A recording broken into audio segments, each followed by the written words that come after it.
Wolfpack Football, A New Beginning, is brought to you by Washoe Medical Center, leading in healing. By Reno Jeep Eagle, you'll save more on Mill. And by the Eldorado Hotel and Casino, live the excitement. It truly is a new beginning for the Wolfpack. A new season, a brand new team, new hopes for another Big West Conference championship. But the biggest change is right at the top with a brand new head coach. Coming back. After 17 years as Wolfpack head coach, Chris Ault stepped aside this summer. How much better can it get for you? You're at the top. Your players, your coaches took you there. You've got a community that backs the program 100%. Where do you go from there? Ault will concentrate on his duties as athletic director. And the man Ault handpicked as his successor was Jeff Horton. What a tremendous, tremendous opportunity to get the head coaching job at a great university like this, my alma mater, where I graduated from. It's just a dream come true. Horton was an assistant coach with the Wolfpack for 6 years. There was one break during that tenure when he went to UNLV for 1 season as assistant head coach, but he returned to Reno. Horton is a much different person than Chris Ault. Ault is your classic Type A personality. Horton seems much more laid back, even self-effacing. When we talked to him at the Big West Conference football meetings last month, you get the impression that the promotion still hasn't quite sunk in yet. When I checked in today, or yesterday, nobody knew who I was, didn't have my reservation or nothing else, so hopefully after another year they'll know who I am. The coaching staff at the University of Nevada is very close-knit, and Horton was among them since he was an assistant coach for so long. These guys hang out together, they play golf together, but Horton says he'll definitely let everyone know who's the boss. Yeah, nobody comes around anymore. I can't get anybody to play golf with me, can't get anybody to do anything. The players don't even come around. No, it's, those guys know me. They know I expect them just to do their job, much like Chris did all of us, and, they all have delineations that I give them, and, we have a good staff, and the best thing about Coach hiring from within said a lot. Number one, about him as a person, because in our profession usually it doesn't happen that way, and number two, we got to keep our staff intact, and we got to hire a couple other guys, but I feel we have a quality staff that has worked well together in the past and is going to continue to do that.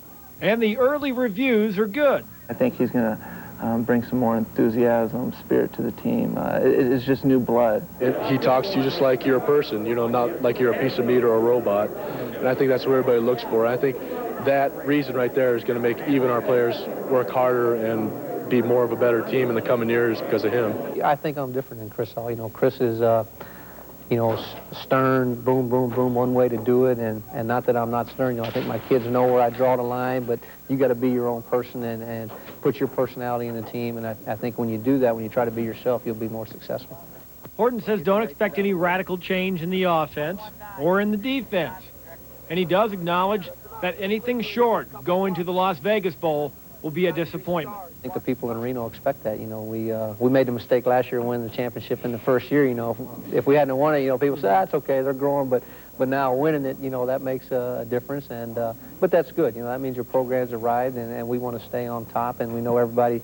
We snuck up on them last year, and they'll be gunning for us this year. So we'll have to be ready. One other note about Jeff Horton. The last time he was a head football coach, 1983, when he was at Bishop Minogue, right over the hill. In fact, during his home games, he could hear cheering from Mackey Stadium.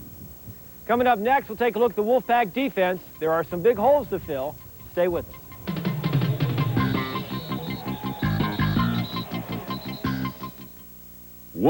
Defense, that will get them there. The biggest concern is the defensive secondary. All 4 starters from last year's team have waved bye-bye. The schedule helps us a little bit that way because we don't face a great passing teams early, so we got a chance to get our 4 DB guys squared away a little bit.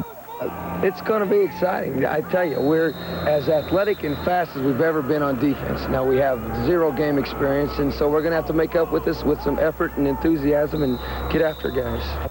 There's also a big hole in the linebacking core.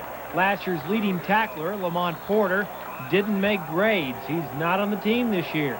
That means guys like Steve Bryant of Reed High School are going to have to pick up the slack. I just go out there and play football. If I have to make 20, 30 tackles a game, I'll do that. But if, our defense is all schemed out to every player's got a job, and as long as every player does it, we should have no problems.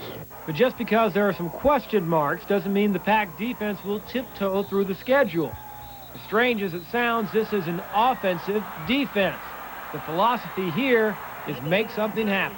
We're not going to sit back and wait. I mean, we learned that style from Coach Alt. I mean, we can't be passive and sit back in that old bend but don't break there. We don't believe in that. We want to force the issue. Most of the times you got to read your keys and do all that stuff, but once you really get out there, it's seek and destroy. The good news, despite the losses, the Pack has 8 players who either started or saw significant playing time defensively last year. I think it's just a matter of the young kids going through camp and learning their position and just coming together as a whole defense instead of, you know, each position has to do their own thing. But by Wisconsin, I think our whole defense will be one. I mean, we expect and demand great things just like we do for the whole program. We expect to win and we expect to be conference champions. So if that's on the spot, well, yeah, we're on the spot, but it's that way every year. Well, I remember 4 years ago when Brock was here and Forey and those guys, they were all started off pretty much as freshmen. Sure. Everyone got gray hairs. You don't have any gray hairs to lose. No, none at all, and not worried about that now. It'd take us 9 years for me to grow it back. Speaking of giving coaches gray hairs, there's still a big question mark about the place-kicking job. Philip Stamper and Jamie Beebe are fighting for the #1 position. And when you consider that out of the 12 games the Pack played last year, 5 of them were determined by 4 points or less, well, you realize just how important the kicking game is. At this point, Stamper and Beebe are still fighting it out. There's no clear-cut winner. And now, as the season's about to start, the Wolfpack plays the University of Wisconsin in its very first game, and Wisconsin is picked 4th in the Big Ten this year. There's talk about them even being a contender for the Rose Bowl. And the questions about the defense and the place kicking are still up in the air. Back on Wednesday, the Pack had one of its final scrimmages of the preseason. We have a lot of work to do offensively. We have to eliminate turnovers. We had a fumble today, some missed assignments. Defensively, we have to cause the turnovers. Dropped a couple interceptions today, and kicking game today went backwards. Our field goal kickers have been kicking pretty good, but today I think we made 2 out of 10. Without that, you know, we're going to be in a lot of trouble in Wisconsin. Offensively, the Wolfpack's going to go with a one-back set this year. That means one running back to handle the ball. And up next, Dana Wagner takes a look at the dogfight for that one starting job.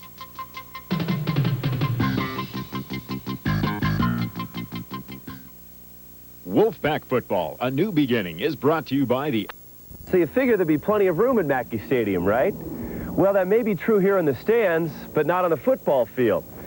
The offensive backfield is getting quite crowded. They have an abundance of talent fighting for just one position. The running back logjam begins with junior Dedrick Holmes. Then there's senior Zeke Moore. Don't forget about Rashawn Miller, and the newcomer is Marcellus Krishan. Only one of them can start, and no one knows who will emerge from preseason as the #1 guy. Well, they all can play, and it's a good thing because it makes practice a big challenge. So every time we come out in the field, you got to lock it up and get ready to go. So it's going to be a good fight. Head coach Jeff Horton says this is the kind of problem coaches love to have. He says 4 talented guys competing for one spot is good for the team. Makes us better, you know, and even when we compete like we talked about yesterday in the team meeting, the offense against the defense now, we want to treat it like a game because competition makes us better. We want a guy that want to be a winner, another one to be the loser. Coming into fall practice, junior Dedrick Holmes was the #1 guy. He's led the team in rushing the past 2 seasons. He started 7 games last year, rushing for 521 yards and 4 touchdowns. He added another in the Las Vegas Bowl against Bowling Green. While Holmes wants to be #1, he's willing to compete with the other 3 for the spot. Makes me better and makes the team better. It's the last hurrah for senior Zeke Moore. He started 12 games in the last 3 seasons, including 4 last year. But he lost his starting job to Holmes, and now he wants it back. I think about it a lot. I mean, I feel like I'm a starting player, type player that I like to be. I like to be a starter, you know. I like to contribute as much as possible. So I think about it quite a lot, and that's like my only goal, you know, is to start, you know. Some say the running back to watch is the new kid on the block. Number 22, Marcellus Krishan, impressed the coaches at last Saturday's scrimmage. The junior college All-American rushed for 109 yards on 15 carries, despite being only 165 pounds.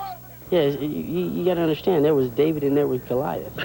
You know, and I'm that David factor right now. Krishan has impressive credentials. He led the nation's junior college running backs with 1,800 yards last year. He scored 24 touchdowns.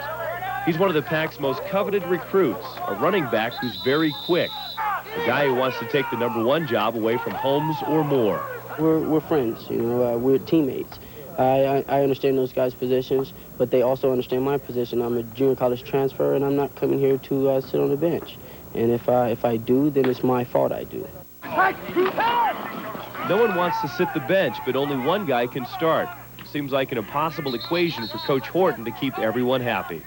You can't really do it because everybody's going to want to play a lot of downs, so somebody's going to be upset. I mean, there's nothing you can do about that. Wolfpack fans hope the only one that will be upset will be the opposing team as Wolfpack runners find the end zone. Dana Wagner, News Channel 8. Well, whatever the running back situation, we do know two things definitely about the Wolfpack offense this year. First, Chris Vargas will be the starting quarterback. No debate this time. And second, his favorite target will be Brian Reeves. We'll take a look at those two guys right after this. Strike opposed. Wolfpack Football, A New Beginning, is brought to you by John Esquaga's Nugget. You could argue quite convincingly that the Wolfpack has the best quarterback and the best wide receiver in the Big West Conference. Here's a look at Chris Vargas and Brian Reeves. There are probably no two more dissimilar people than Chris Vargas and Brian Reeves. Vargas is laid back. Reeves is out of control. Vargas's idea of having fun is 18 holes of golf. Reeves loves to dance.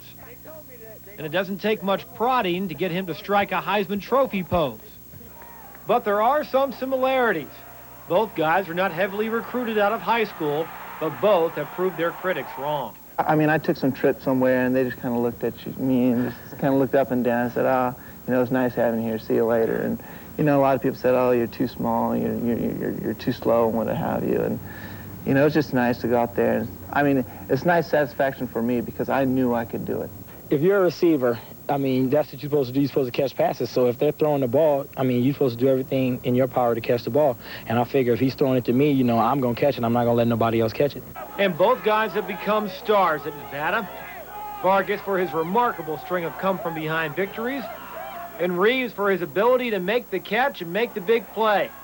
A perfect example, last year's comeback win over Utah State.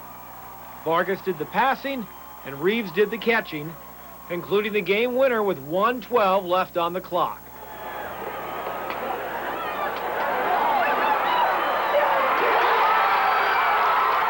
A lot of people talk about, oh, Chris brought him back again and everything, but I mean, I threw it into double coverage. It should have been picked off, and he just ripped it out of his hands. That was his game, you know. He made the play at the right time, and it was his magic, basically. I didn't even see the other guy behind me. I only saw the one in front of me, and I don't know. I still can't explain that catch, and I'm not going to even try. Reeves loves the attention, and maybe that's what motivates him. Score a touchdown, you get noticed. Yeah, I guess you could say that. No, it's just me. I just do, you know, I can't score a touchdown and just jog off the field. I don't know, I just have to entertain somebody, I guess. That's what you call it. So every time I catch a touchdown, I just try to, you know, do something to make the fans laugh or, you know, make them cheer. Hey, I like our kids to be selfish. You know, you don't want a guy out there on 3rd and 8 not wanting the ball, and he says, hey, just call my number. I'll find a way to get open, and that's, you know, half the battle. I watch all my dances from last year every day. I watch the tape, at least one tape every day of one dance. I got to see it, you know. Just so you can improve on it. You're exactly. A perfectionist in that regard. Yep, I got to perfect my dances. And while Vargas may not get down and get funky, don't underestimate his desire. When it gets to become a game, you know, it's down and dirty. You know, I'd do anything to win, and I think a lot of guys want that in a team player. Look at Chris. You know, he's not, I don't want to say real impressive just because he's not a big guy, but he looks like a pro golfer or something. But as you get to know Chris, and I've golfed with him several times, it's funny, but he's a competitive person. Loves challenges, never feels the pressure, loves a pressure situation. And, you know, I think this year with him knowing that he's the guy, it's his team, he's got to be the leader, that he'll be that much better. He won't have to look over his shoulders because he knows that he's going to have to lead us to the championship. And I told Varg, hey, my first year of coaching, I don't know how to coach from 25 points behind, so hopefully he'll put us 25 points ahead. It's funny because as I was driving over here, I was thinking, man, this is probably going to be my last year of football. You know, I was out there watching the freshmen and JC guys practice. I was like, man, I might be out here next year and I'm not going to be playing, you know.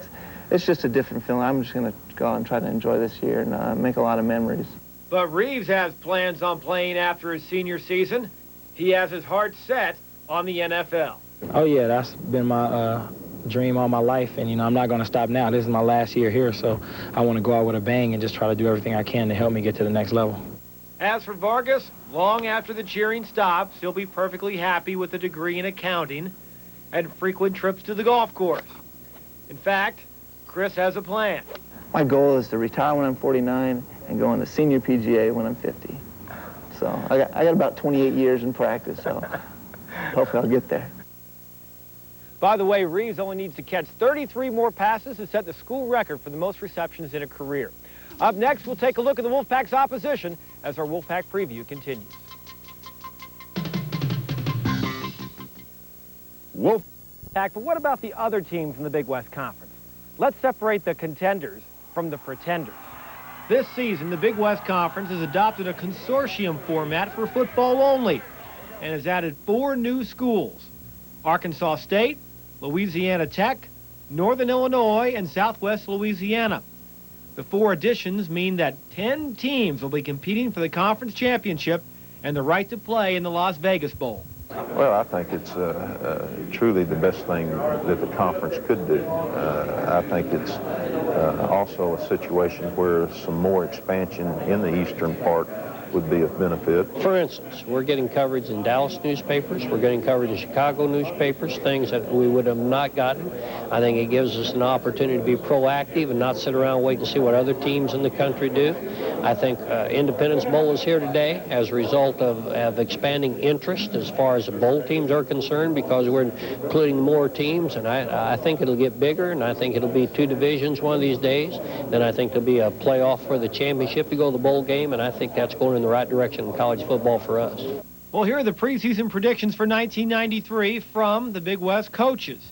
As you can see, a couple of the new teams, Louisiana Tech and Northern Illinois, are expected to contend for the title. But the preseason #1 pick is Utah State. If the Aggies had hung on and beaten the Wolfpack in that remarkable come-from-behind victory back in November, it would have been Utah State going to the Las Vegas Bowl last year. And with 8 returning starters on offense and 7 on defense, the Aggies are looking to get some revenge this year. Our young men were very upset about that game, of course. It meant the conference championship, no ring, no bowl, no recognition. And, of course, that's what they're playing for, is an opportunity to win the conference and go to the Las Vegas Bowl. So, yeah, there's an intense rivalry there already. And every year, San Jose State figures to be in the conference title picture. This year, the Spartans have one of the best running backs in the conference, Nathan Dupree, formerly of Worcester High School. And the Spartans also have a new coach, former Stanford and Denver Broncos coach John Ralston, who's back in the coaching saddle at age 66. I'm going to learn every single day I'm on the job, but no one will be trying to learn quicker, faster than John Ralston. As for the rest of the teams, well, you got to hand it to these guys. The Big West may have the most honest coaches around. Ask them a direct question, you get a direct answer. Think that you might be able to sneak into contention? No. All indications are we're ranked at the very bottom of the conference in preseason projections, and you know we have done nothing to change that. We'll win somewhere between 3 and 6 games. If we win 6, I'll be a hero and get a new contract. If we win 3, I'm going to really look at 1994. So the Wolfpack opens up its season next Saturday. The Pack plays its very first game on the road against the University of Wisconsin Badgers from Madison, Wisconsin. It marks the very first time the University of Nevada has ever played a Big Ten football team. You can watch that game and every Wolfpack road game right here on News Channel 8. September 4th against the University of Wisconsin from Madison, Wisconsin. Then October 16th against Utah State. October 30th at Pacific. November 13th at New Mexico State. And we wind up the regular season on the road November 20th against Arkansas State. So join Dan Gustin and me with all the action starting September 4th, and we'll see you next Saturday from Madison, Wisconsin. Wolfpack Football, a new beginning, has been brought to you by John Esquaga's Nugget, home of the Labor Day Rib Cook-Off. By Jones West Ford, where you'll find bigger selection and lower prices on new and used cars and trucks. And by Washoe Medical Center, leading in healing.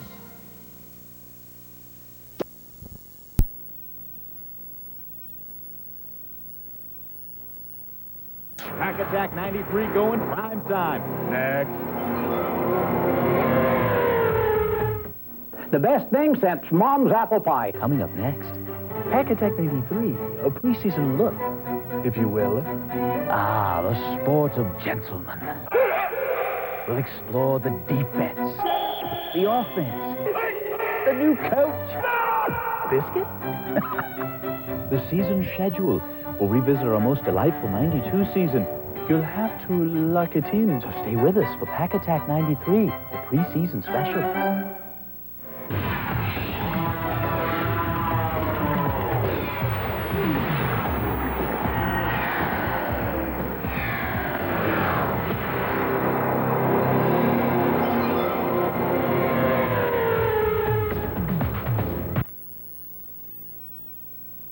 The next hour, we're going to take a look at the defending Big West Conference champs, the Pack. Can they four-peat? Joining me now, Rick Renner. And Rick, around here, it's been win-win-win. No question about it. You're talking 2 Big Sky championships, then a Big West championship under Coach Chris Ault, but he turns in his whistle for the front office. We got a new guy heading the signals, Jeff Horton, and with all the graduation on defense, we're talking about an altogether new team. But one thing that'll be the same, more of that Vargas to Reeves Mackey magic. We'll take a look at that and a whole lot more as we dissect the Pack. Pack Attack 93. Stay with us. Plug it in.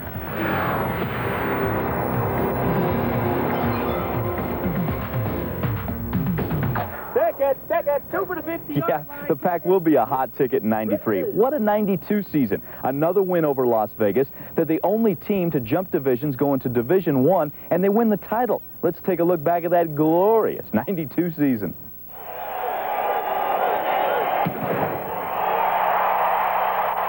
After an opening season loss to Wyoming, the Pack came out howling as they made their Big West Conference debut. Before 24,111, Nevada took care of Pacific 20-14. Chris Vargas to Brian Reeves, a portent of things to come. Game 6, the rivalry renewed. The Pack in Las Vegas taking on UNLV. We pick it up, tied at 7 in the third. Brock Marion strips Shannon McLean. Will Lackey scoops it up and scores. The Pack's up 14-7. Late in the game, it's the defense and Brock Marion doing it again. Brock, the game-saving interception. He's the game's MVP. The Pack beats the Rebels 14-10. The Fremont Cannon remains in Reno for the 4th straight year. Game 7, homecoming. Patty Sheehan among the inductees into the Nevada Hall of Fame, and a couple of guys that may get there someday. Fred Gatlin going to Brian Reeves, a 57-yard touchdown. The Pack knocks off New Mexico State 35-21. But the following week at home, the Pack's 21-game regular season win streak was snapped by Weber State. Maybe they were looking ahead to week 9. Big fun in San Jose with an inside track to the conference title on the line. And San Jose State builds a 36-14 lead. Former Worcester star Nathan Dupree rushes for 160 yards.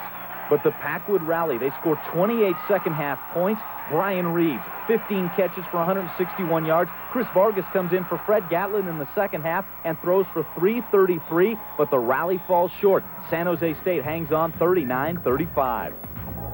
Game 10 and the stage was set for another Mackey miracle. With over 11 minutes to go, Utah State led Nevada 40-21, and some didn't have faith.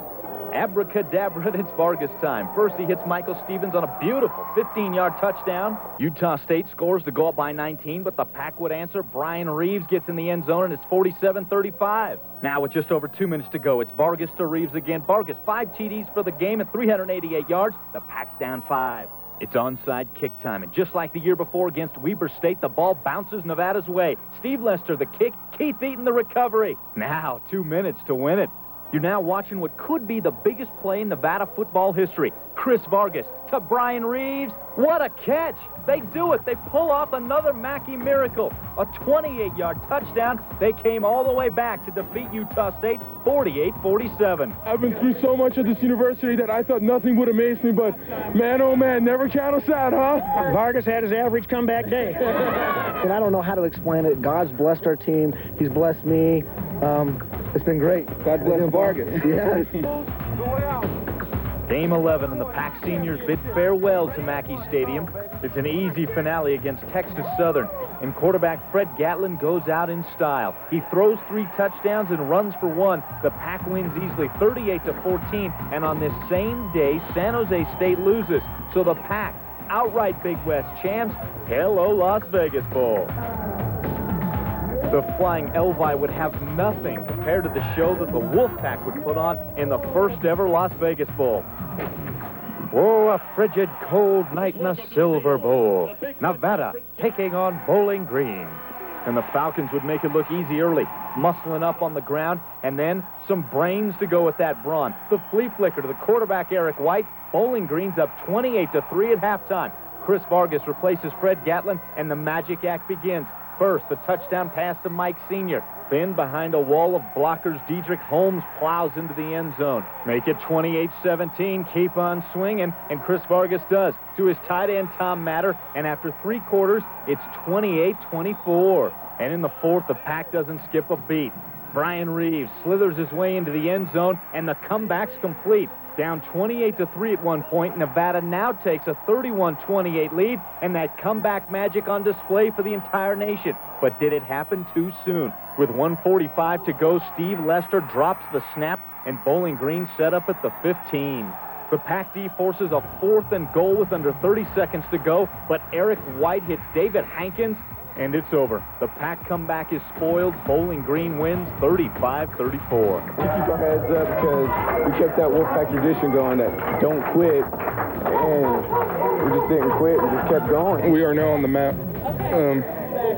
There's no one to take that from us. We are the only team in the history of the United States to go from any division to Division I and win a championship the first year.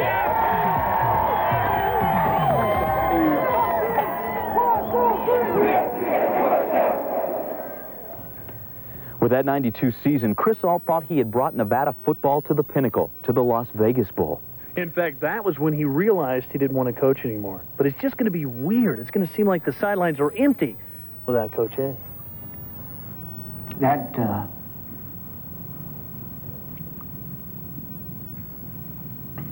Bowling Green game?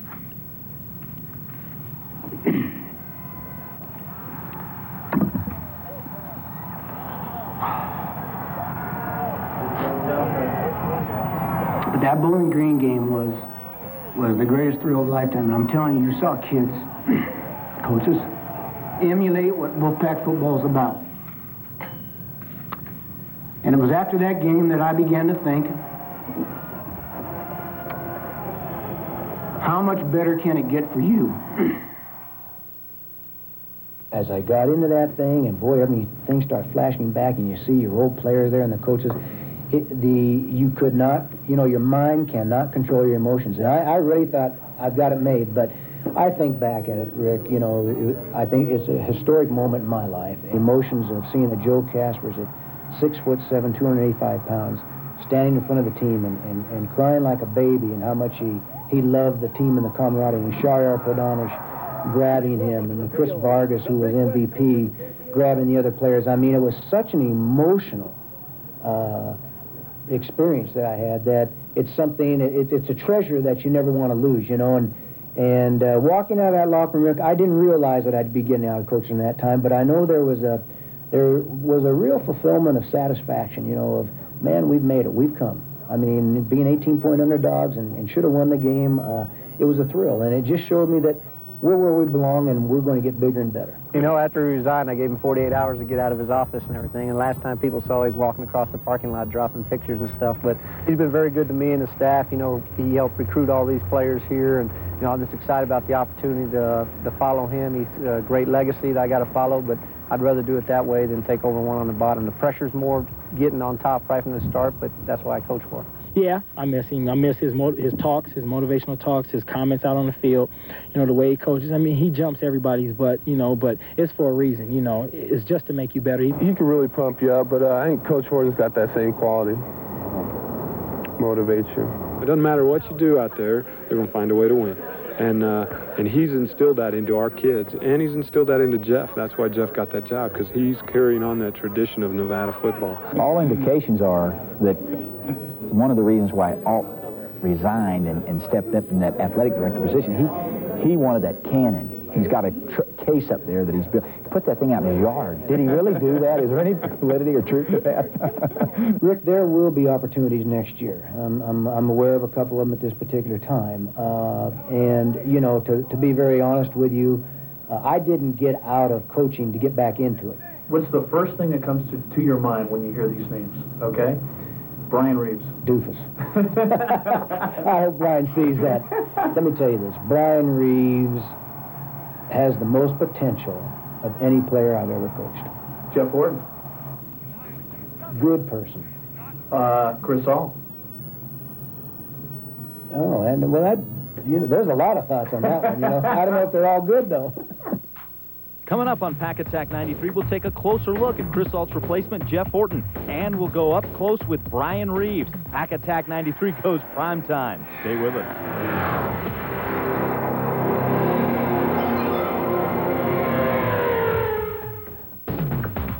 Welcome back to Pack Attack 93, our preseason look. And shocking news during the offseason. Chris Salt steps aside after 17 years, and now there's a new man running things from the top. Not me. Coach Hort, Jeff Horton, who took over the reins that infamous spring day. Chris started against Cal State Hayward. They don't even play football anymore, and I have Wisconsin, so something's wrong there. But it was your fault. You're the guy that made That's right. the I'm the guy that scheduled. I was doing it for the extra money that they were giving, thinking that maybe Coach would give us a raise. I told our kids the only people that believe we can win this game is the coaching staff and our players, and we're planning to shock the nation on September 4th. When we do that, our program's known on the West Coast. This game means instant credibility around the nation. Our goal is a top 30 program. That'll be our first step in doing so. He's one of the nicest persons you'll ever meet. If Hort gave blood, you'd probably discover liquid pigskin. Jeff started football in elementary school deep in the heart of Texas, where football is religion. Lettered at Arkansas, won an Orange Bowl, head coach to Bishop Minogue, and learned from two masters of the game as an assistant, both Lou Holtz and Coach A. Lou Holtz, the thing I learned from him is, number one, organization, two, motivation. He's a master motivator and a great organizer and a leader of people, and I've tried to take things from him, and then spending 8 years with Chris Alt, you know, just his discipline, his style, and his work ethic, and the way he drives the players to be the best they can be. I really felt that I learned from two great coaches there. With Alt's move to the front office solely, Hort gets the luxury of an offensive coordinator and a defensive coordinator. And the move to head coach from assistant has brought on a whole different atmosphere at Cashel Fieldhouse. They don't come around as much. Even the assistant coaches don't. You know, we used to always hang out together. Now I'll see them go out. You know, nobody ever invites me anymore, so I just kind of go home and sit around by myself with my wife or whatever. So I think the biggest difference has been in practice. You know, sometimes I really actually get bored because I was always used to coaching the receivers and working with them and looking at them. And now I kind of just walk around, and it's been fun to see all the different drills and different coaches coaching, but there's always a point in time where I'd like to have my own guys. So I'll go coach 5 minutes with the running backs, maybe 5 minutes with the line, and kind of jump in there. And I think they like it when the head coach comes around. Our society and world is so messed up these days. You know, you got so many problems out there. People have no respect for other people's lives, for property or anything. But yet in football, we can kind of still get kids to believe in what you want to believe in. You can drive them, you can push them, and they respond to that. You know, kids nowadays still want discipline, and they may not like it all the time, but in the long run, they'll appreciate it. And I guess the greatest thing is after they leave and 2 or 3 or 4 years down the road, and they come back and say thanks, and you see that they're successful in business, they graduated from college, you know, that makes it all worthwhile. And still to this day, when I run on the stadium on game day, even as assistant or whatever, I still get the goosebumps when the crowd roars, the fan plays, the cannon goes off. And I think the day that those goosebumps go away is the day I get out of coaching. But right now, I still get that, just that eerie feeling when you take the field. Horton's ticket back to the Las Vegas Bowl comes through prime time. His old receiver, Brian Reeves, and here's the G-Man with his story. There he is, prime time. Brian Reeves, the fan-pleasing, record-breaking, touchdown-making wide receiver. He set school records last year for catches in a season with 81 and yards in a season with 1,114. He also punched up 10 touchdowns. And in his senior season, all he needs are 33 catches to break the school's all-time pass-catching record. And if those numbers don't tell you the story, Brian will fill in the blanks. Oh, how you doing? Big West Player of the Year, that's me, baby. Heisman Trophy candidate, that's me. if it was left up to me, we would never run, and we would only have one receiver, and that would be me, and we'd throw it to me every time. But, you know, that you got to have, a receiver has to have that mentality. He can't settle for, you know, being average or being, you know, with the rest. He needs to settle for being number one, being the top. And that's my mentality. I mean, I want the ball all the time. DBs, they can't stop me. They can't shut me up no matter what. If they do make one good play, they still won't shut me up, because I'll get mad and I'll tell them something else and make them mad, and then once they get mad, it's over, because I can do basically what I want to do with them when I make them mad. That's his game. I mean, he talks. I mean, but he always backs up what he says. Brian can't be quiet. He can't shut up. Brian always have to always talk. But he gets it done. Yeah. He's a go-to guy in clutch situations. He wants the ball. He wants you to call his number. And there's not a lot of players like that out there. And he adds that little spunk to the game. You know, he gets everybody pumped up. He's the juice out there, and he's going to make the big plays. And yeah, big plays like that game winner against Utah State. I look at that play every day. I mean, and I wonder how I just went for the ball, and, you know, unfortunately I came up with it, and I thank God, you know, for giving me the strength and the power to make that catch. And now I try to set my jaw to make catches like that all the time, you know. What inspires Brian to make some of these history-making plays? The Mackey faithful, of course. Fans are great, you know, they come out to every game, and I feel that I have to put on a show for them, so that's what I try to do. I love kids. I like anytime I can do something for some kids, you know, speak to them, read to them, sign autographs for them, you know, go around, hang out with them, take care of them, I'll do it. One of the reasons Brian has such a rapport with children is because of the great relationship he had with his mother. He thinks about her every day. She passed away a couple years ago. I wish she could have been here, you know, to see it, you know, see my last year, see me, if I do go, and that pulls me up. Maybe up to the NFL. Right now, Brian is projected to be a 2nd through 4th round pick in next year's draft. But while he's still here, he's got another individual goal to take care of. I got to tell Vargas, see my quarterback and everything, I love you. But if we go back to the bowl game, I got to try to take that MVP trophy this year, because you got it last year. Next up on Pack Attack 93, we'll take a look at Reeves' receiver mates, the entire offense, including that great competition at running back. Stay with Pack Attack 93.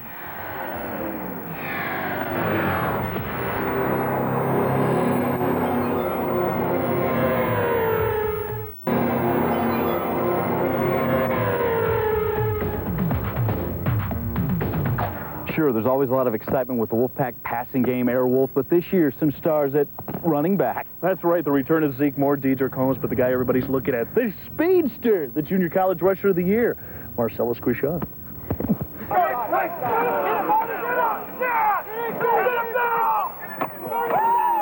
I feel like we're all men in the men's sport, so let's get it on. There's nobody out there should put a fear in anybody on the football field. You know, everybody's a little crazy in their own way.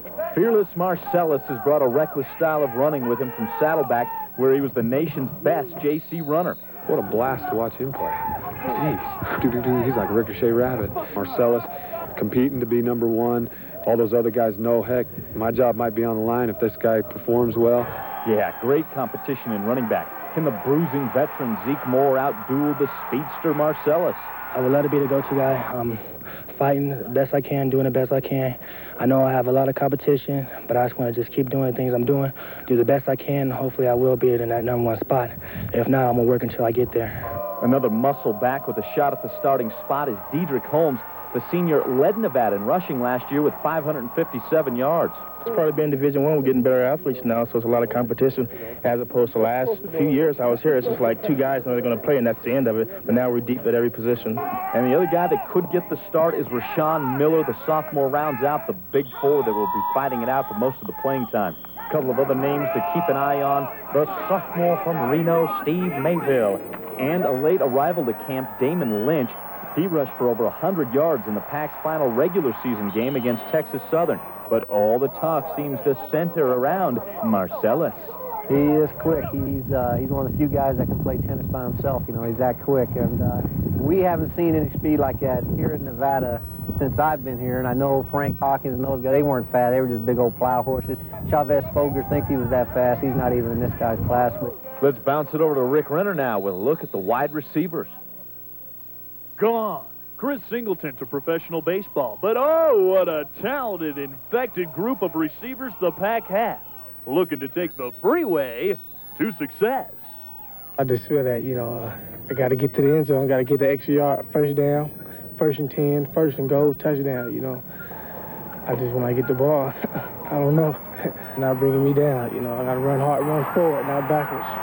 Positive yards, no negatives. What he does after he catches the ball is he knows there's a goal line at the other end of the field, and he's going to find a way to get there. He's not the fastest guy in the world, but he's relentless, and he's physical. And what I have to do, and that's my job as a coach, is to develop the talent, and that'll be done. You'll see enough receivers out there catching footballs, and we'll be exciting, and we'll be fun to watch, and we're going to go out there and win that championship. Airwolf doesn't land there. Junior Mike Sr. beat up last year, but still managed to make the big play when he came in with those stick-em-like hands. Oh, I love it. You got to love when you can throw the ball 50 times a game, offset with the run 35. We have some good receivers, some great quarterbacks, and so hopefully Airwolf will be in full effect this year. At tight end, it's a battle between Freddie Downtown Williams and Tom Matter. Right now, Matter matters. But at the end of the year, it could be an all different matter. We're going to run, 2 sets a lot, and it's him first, and anything happens, but we're going back and forth, and so it's a battle. So it's going to go on for the last game. You go into sports to have pressure. You want the pressure on your shoulders. You want to go out and compete. I look at it, in high school, we never won. We were nothing. We were always a 500 team. I've been here the 3 years I've played. We've got 3 championships. I'm looking for a 4th. I want 4 rings. Enough of these fancy running backs and wide receivers. Let's get to the blue-collar guys, the O-line. Not an oversized low, but I tell you one thing, these guys can play. Yeah, the Union. They'll get it done. Speaking of, lunchtime. Got a bologna sandwich over here. We know we've got each other, and that's where the Union comes in. It's the folks out there. You look down the line and say, hey, these are my guys, and we're going to get a job done together, not by myself. Oh, up front for the Pack, it's O'Donnell, Valentin, Shera, Araldi, and Lorenzi. 4 of 5 started last year, but some question their size with Valentin and O'Donnell under 250. What it is crap, but what we've got is athletes. It's that foxhole theory. You got to have 5 guys that you want in that foxhole with you. And I would have no problem. If we went to war today, I'd love to have these 5 guys right there with me. And the wiliest vet is senior center Ryan O'Donnell. He goes 240, but so what? He won the team's award last year for knocking down the most people, hence the rope, and he's a preseason pick to be the all-conference center. Kind of get ribbed by the other players, I got Big Daddy 300 coming after me, but I look forward to it, and I like cutting them and having them fall on top of me and laugh a little bit and having the scrapper. I'm the biter. Let's see, Coach House called me the wily old veteran, hooking people, things like that, tripping. I just do what it takes to get done. All right, we've established that they're the blue-collar, scrappy bunch. But they resent guys like Brian Reeves who get all the glory and dance and whoop it up in the end zone. Fun watching them. It's fun seeing Brian throw his helmet off and jump in the stands. And we're too tired to run over there and throw our helmets off and dance around, so we'll just let him get after that. But every now and again, these guys cut loose too. What's up, baby? Biggest comeback in the nation. #1, baby. Steve Tucker. You come off a good play and you got a good block or something, you come in, you're jacked up, and guys get excited, and that's what you need. And that's definitely what you need, and it helps. So sometimes I like to do that too, I get mouthy. Coming up, the leader of the offense, the magic man, Chris Vargas, and we'll meet the quarterback of the defense, Pack Attack 93 going prime time. Stay with us.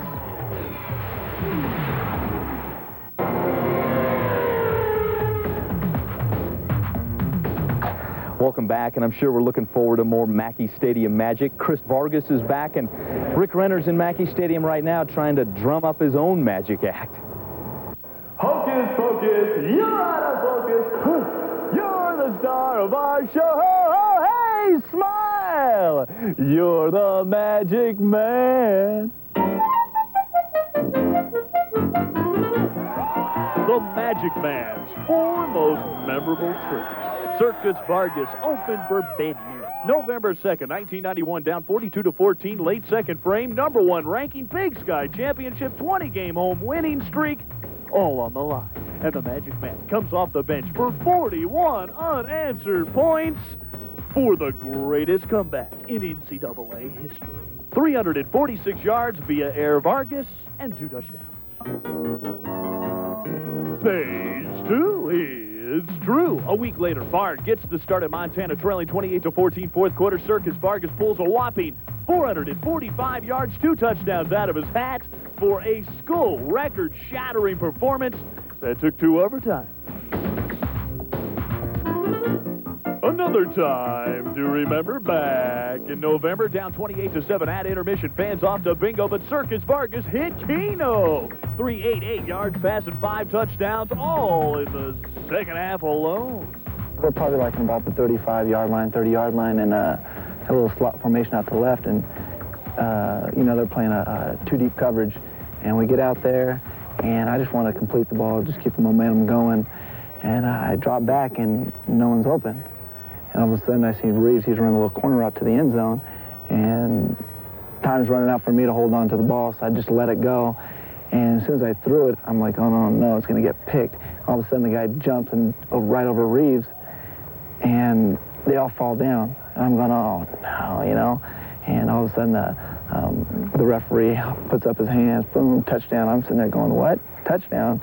It's really weird because we always talk about it, you know, well, we can come back, we can always do it, but too many times, you know, I threw an interception late in the game. I was like, man, maybe it's not going to happen this time, and, you know, they kept giving us opportunities, and we just kept taking them as the game went on, and, you know, it was really weird. I think everybody keeps on thinking that we will come back, and every game we'll do it, and then as soon as it doesn't happen, that's when I go, we better start jumping out ahead right away.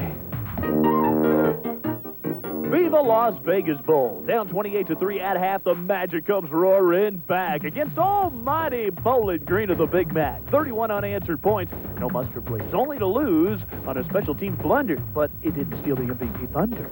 I'd never call him the Magic Man. I don't want to get his head too big, but he's a little short, sawed-off guy, and he's special. So, you know, I always say it's not the size of the one, it's the magic in it.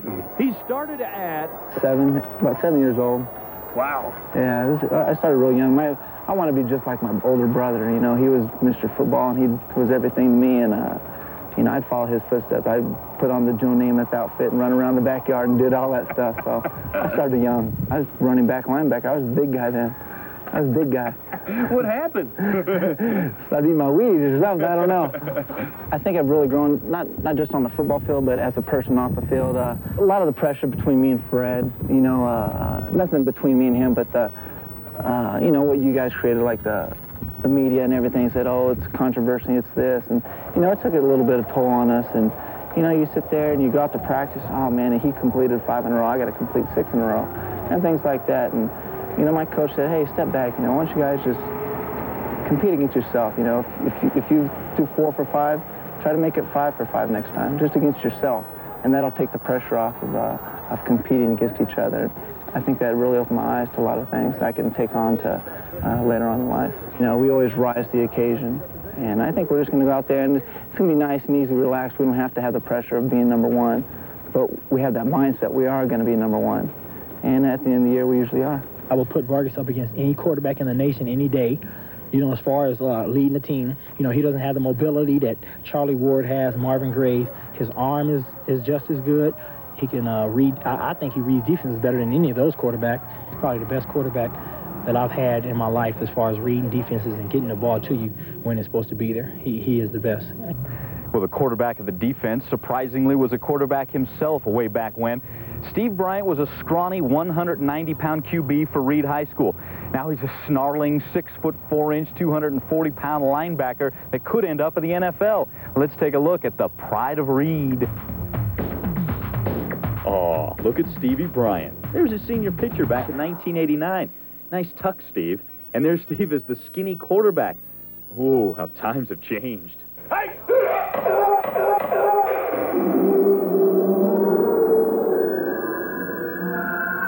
It's more of a frenzy. Maybe you get beat last play or something like that, and all of a sudden you lose all focus, and you just want to go up and hit somebody. You don't care who it is, center, quarterback, receiver, maybe one of your own guys. But I get like that sometimes. I lose all focus of, you know, what play is on and stuff like that. When you go in your rages, you got to be a little off the deep end playing there, too. Are you a little off the deep end? They say I am, but I'm not. I don't think Steve's opponents find it funny when they have to line up across the all Big West Conference linebacker. He led the pack last year in sacks with 10 and tackles for losses with 17. Not to mention he was second on the team in tackles with 93. And this man can start a defensive fever. I mean, he's one of the most intense guys. He loves to play, and he loves to hit. That's what he'll sit around and talk about all the time. And he's a leader on and off the field. I mean, I look up to him. I've never seen a play where he hasn't given it everything he's got. Every play means something to him, and he wants to be the best on every snap. The play you take off may be the play that beats you, so run till you puke, you know. Yeah, Steve's not a big subscriber to the self-preservation theory on the field. He's taken a page out of his hero's book. Mr. Bryant likens his game to that of Hall of Fame linebacker Jack Lambert. Lambert was the man. I try to model my game after his, just run around and hit people. Yeah, he was a great player. He didn't back down from anything. You just kind of have a little arrogance about you, you know. You figure, here I am, 240. I got to go up, beat up a 300-pounder, and then tackle maybe a 210-pound running back for no gain. Steve has met the challenges at the University of Nevada head-on, and he looks back and credits his primary role models, Mom and Dad, for giving him the confidence he needs. My mom stressed the education side of it. My dad was more, you know, get out there and get the football done. But they never put any pressure on me to keep doing it. It's just something you find inside yourself, and you like to do it, and that's why you keep doing it. And football's something Steve loves to do. He's 6'4", 240, and runs a 4.6 40. He's almost as fast as Brian Reeves. There's no question NFL scouts are drooling. But first things first. Yeah, it's a dream. Dream about it since I ever started playing football, but you don't think about it.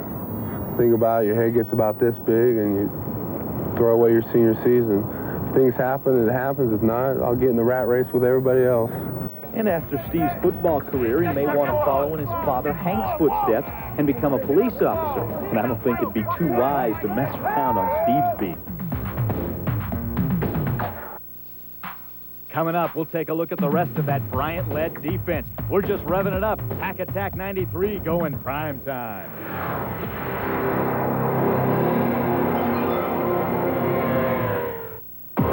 Sunday. Could I have a BLT? Go behind the scenes at the new Late Show with David Letterman. We're just trying to do an hour of silly television. Hear from the host himself in an exclusive interview.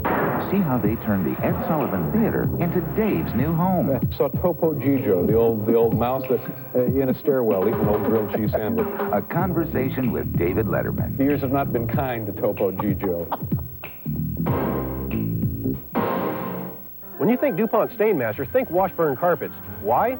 Because Washburn offers you the largest in-stock selection of Stainmaster in the West, available in the broadest range of colors and styles. Only Washburn gives you free upgraded pad with every Stainmaster, plus free carpet removal and free furniture moving. So go ahead and compare prices. You'll find ours are the lowest, and right now get a 10% discount for cash. So when you think Stainmaster, think Washburn, where you'll always find first quality carpets for less. American Gun Exchange, for the gun collector, law enforcement, and sports shooting enthusiast. For quality handguns, we carry only collectors and professional models. For hunting season, we have a new rifle and shotgun department. You'll find the gun you want. For ammunition, our prices are the lowest in town. For shooting accessories, we carry the holsters, cleaning kits, knives, everything you need. American Gun Exchange, dedicated to law enforcement and law-abiding citizens. 888 South Virginia, Reno. Oldsmobile, Volvo, BMW, tough names to follow. That's why Bill Pierce is the used car leader. We insist on cars with value. We demand trucks that are dependable. And we lead with prices that are affordable. For more than 20 years, we've treated used cars with the same commitment to quality as our new ones. Because when you buy a used car or truck from Bill Pierce, Olds, BMW, Volvo, you've got more than our word on it. You've got our name on it.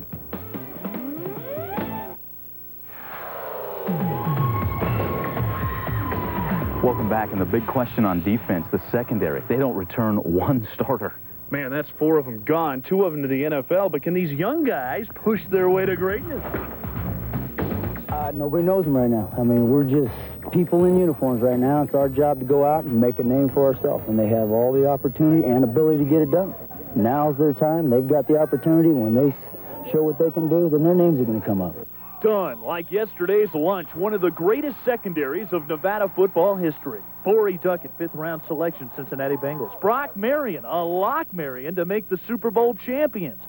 Xavier Carey, William Lackey, big shoes to fill. Big players left, and now we have to step up and try to fill their shoes. I think it's a good opportunity for me to come into this program and show what I can do. We feel like we got something to prove, you know. I mean, we don't expect to come out here and just earn respect. You know, we haven't started one game of college football yet, so we want to go out here and just, you know, surprise the nation when we suit up against Wisconsin. Big Ten, you know, I really don't care. I don't care if it was 1,010, you know. It's a Big Ten school, so what, you know, we're in Nevada, Reno, we're going to come up there to ball. You know, I'm looking forward for that challenge. You know, they're going to look at us as freshmen coming in. They're going to try to throw the ball, but I'm going to be right there covering a guy for the interception, hopefully.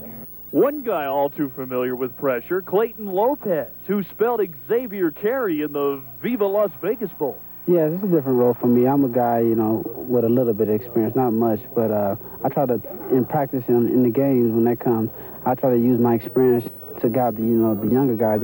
But what's up with the do? As a reminder of our youth, we're going to cut off all our hairs and start all over. So that's what we did. We started all over. We cut all our hair off. Changing faces in the defensive secondary, no question, but not the case up front. No, a lot of experience with the linebackers and D-line. They're trying to keep the offense on both sides of the goal line. At times last year, the D-line and linebackers just flat out got muscle. Tulane, they rushed for 265 yards. UNLV, they power up for 213. San Jose State, a whopping 225 yards on the ground, and Utah State rolls for 256. And the backers know it's time to buck up against the ground attack. Runs first, to every defense.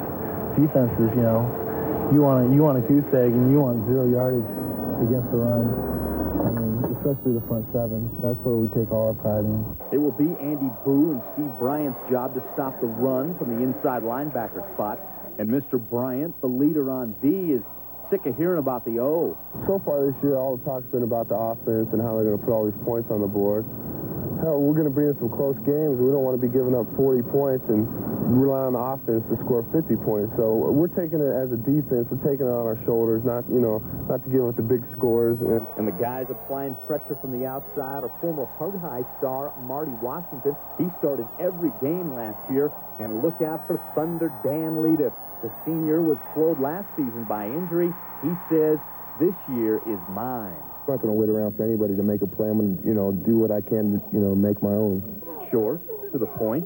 Maybe silent pride could be the theme of these linebackers. We don't have a lot of vocal guys. I mean, our 4 starting inside linebackers, you might not get a paragraph of words out of, but they'll play hard and they're serious. They lock their jaws. There's no messing around, and they get out there, and when they go to work, they practice hard. The Pack will miss their leading tackler from last year, Lamont Porter. He is academically ineligible, so that means guys like Tawan Hall are going to have to step up, along with the wild thing, Todd Norman. Todd Norman is something that you look at, and if you see him come out on the practice field with game day, and he looks like he's got a little frothing at the mouth, that typical inside linebacker that you're looking at. That's what we thrive on as linebackers. That's what our defense here at Nevada thrives on, hitting. That's how we win. Rick Renner has more with the rest of the front seven, the defensive line. Every year you have to find something kind of motivation to keep you going through it. And, like the big hit or just the big play, something like that. That's what motivates me. The D-line's got it all. Experience, youth, and plenty of food if you get hungry in between plays. When you practice for a couple weeks against the same guys, you hit. Finally get to the game, and you're going to have one of the biggest games, Dave. I said, I know you can, because you go out here and you destroy our guys. And I said, you're a big bear, man. You got the hands the size of a damn pizza. And there ain't nobody that can stop me. I feel like, I'm the strongest one. It's either me or you going to fall, one of the two. If he's stronger, I'll give him, his credit, but then I'm going to go around the next time. The scouting report says a run, a do-run. All you have to do is look at UNLV, Tulane, and New Orleans, and the Viva Las Vegas Bowl to see that. Oh, yeah, you can't let a team come out and run the ball on you like that. You gotta step up and shut it down. I mean, it's nothing new. We practice it every day. They can't come out and do that to us. It's not hard to get our guys fired up to rush the passer. Run defense, number one, is not a pretty thing. I mean, it's nothing but us getting in there and getting our hands in our face and into the other guy and be the strongest, separate, and tackle. And we have worked real hard in the off season, all spring long, lifting in the weight room, you know, talking about technique. And our guys have come back a lot stronger. They got here this fall in tremendous physical shape. Diamond in the rough, Justin Tenpenny. Sure, that makes a dime, but he's going to get the playing time. The Hug High star, already on second team as a freshman. A lot harder than high school, that's for sure. What kind of things have been going through your mind since you've been out there? I just want to get in good shape and do the best I can. Next on Pack Attack 93, we'll go up close with the grunt up front, JJ, and we'll dance with wolves. Pack Attack 93 continues.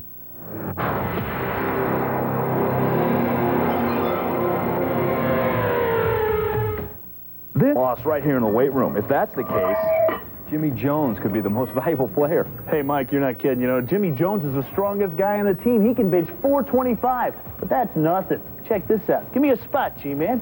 We'll see if Jimmy Jones can lift this defense to new heights. Big number 95 may be able to push up the iron, but he's not built like Schwarzenegger. He's not good-looking like Robert Redford. Not going to win any beauty contests.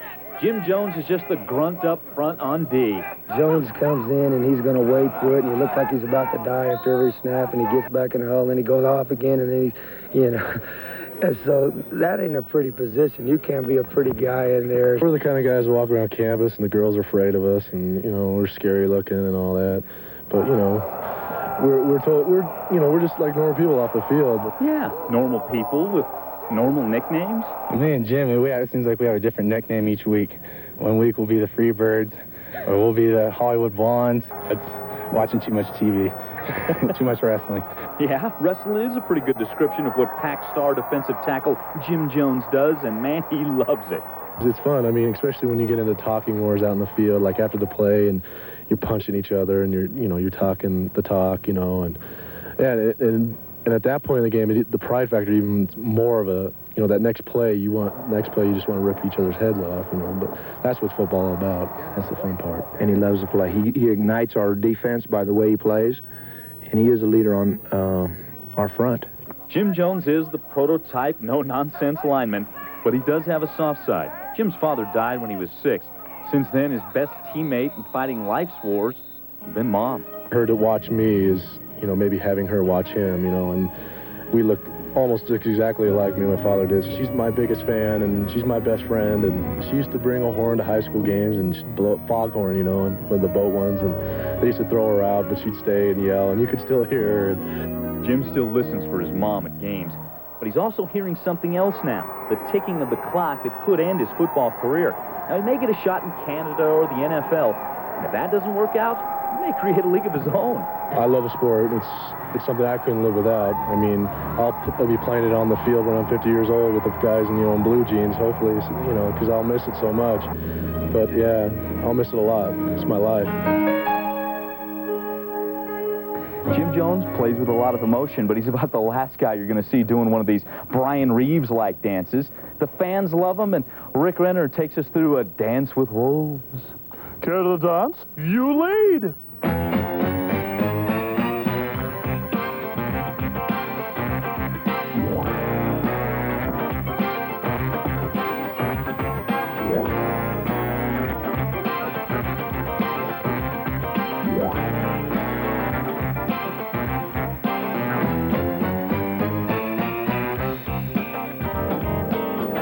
Called whip appeal.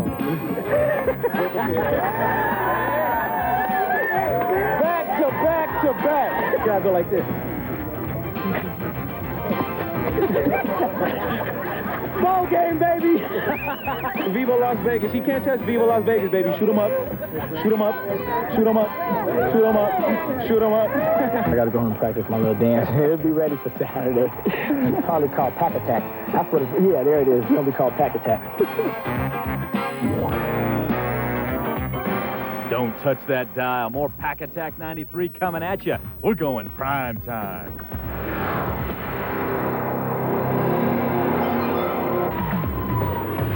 Welcome back. You know, last year there was a lot of heat, to say the least, on the kicking game. In fact, this guy, Uwe von Galanos, even thought he could kick.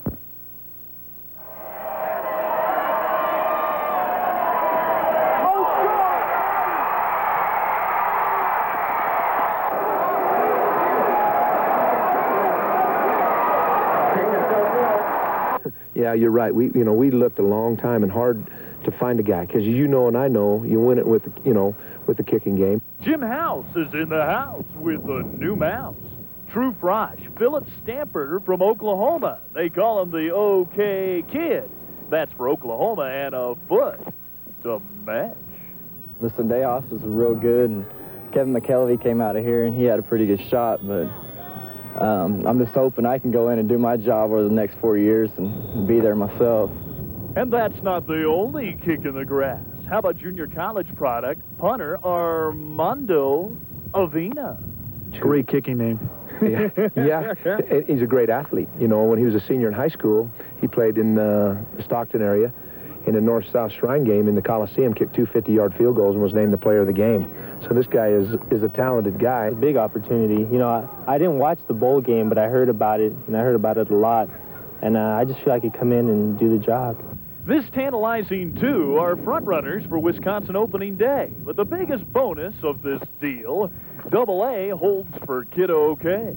I'm just trying to help him out because I know how it was for me my freshman year. We've been doing a lot. Their legs are kind of weary right now because we have kicking them a lot, trying to find out what they're going to do in front of 76,000, And that brings us to this. The Pack preparing for their opener with Wisconsin. Rick, a chance to shock the nation. The Big Bad Badgers are predicted as high as third in some polls in the Big Ten Conference, but you got to love the 4-pack at home with the two rivals on the end, Boise State and UNLV. UNLV, and then two other teams that are going to be tough at home, San Jose State and Northern Illinois. Either of those teams could win the conference. And speaking of tough teams in the conference, the Pack goes to Utah State. That's the game of the year, October 16th. Some say this is going to decide the conference. We're going to have it all the highlights, the lowlights, right here on Pack Attack 93. Every Sunday at 4 o'clock following NFL football. I'm Mike Alanos. I'm Rick Renner. Be there.